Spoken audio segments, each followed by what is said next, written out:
Karma Yoga, Chapter 1, Karma in its Effect on Character.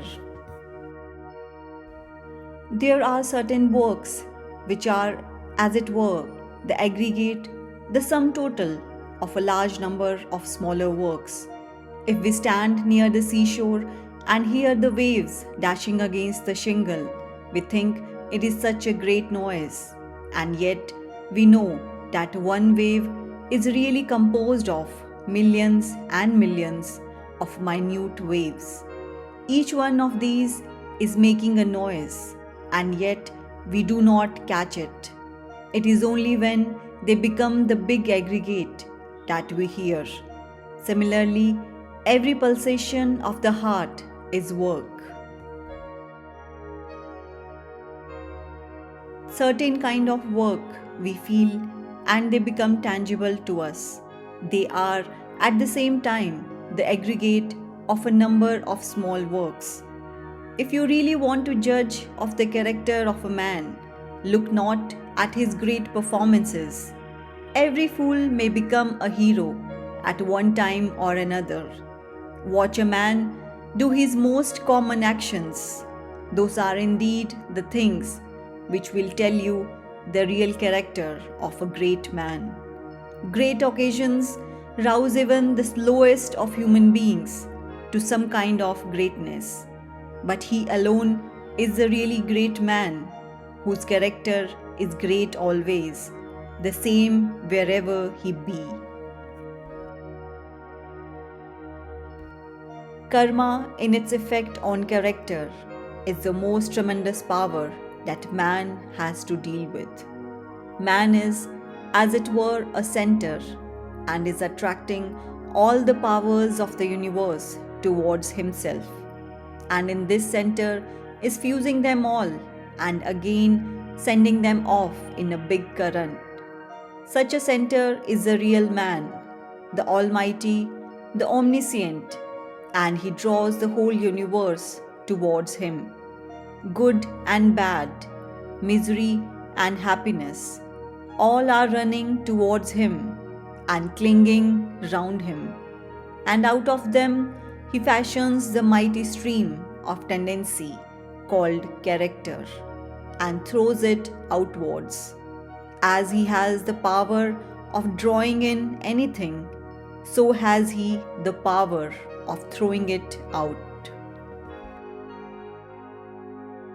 All the actions that we see in the world, all the movements in the human society, all the works that we have around us are simply the display of thought, the manifestation of the will of man. Machines or instruments, cities, ships, or men of war, all these are simply the manifestation of the will of man. And this will is caused by character, and character is manufactured by karma. As is karma, so is the manifestation of the will. The men of mighty will the world has produced have all been tremendous workers, gigantic souls, with wills powerful enough to overturn worlds, wills they got by persistent work through ages and ages. Such a gigantic will as that of a Buddha or a Jesus could not be obtained in one life, for we know who their fathers were. It is not known that their fathers ever spoke a word for the good of mankind. Millions and millions of carpenters like Joseph had gone. Millions are still living. Millions and millions of petty kings like Buddha's father had been in the world. If it was only a case of hereditary transmission, how do you account for this petty prince who was not perhaps obeyed by his own servants, producing this son whom half a world worships?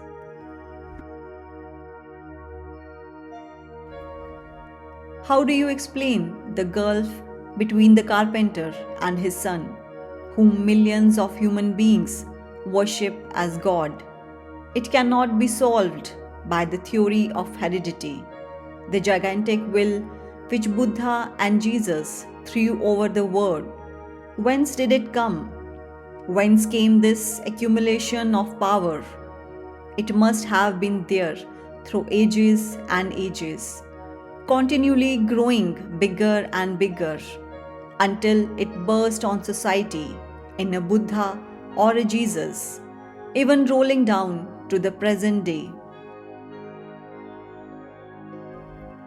All this is determined by karma, work. No one can get anything unless he earns it. This is an eternal law.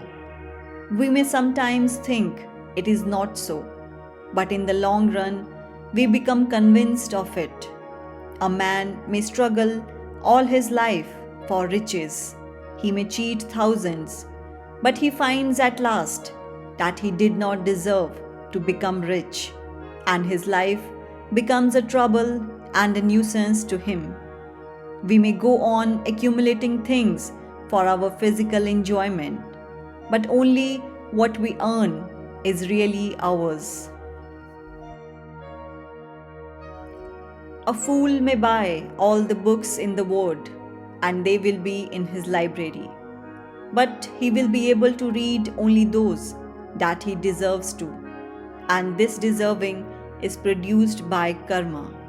Our karma determines what we deserve and what we can assimilate. We are responsible for what we are and whatever we wish ourselves to be. We have the power to make ourselves. If what we are now has been the result of our own past actions, it certainly follows that whatever we wish to be in future can be produced by our own present actions. So we have to know how to act.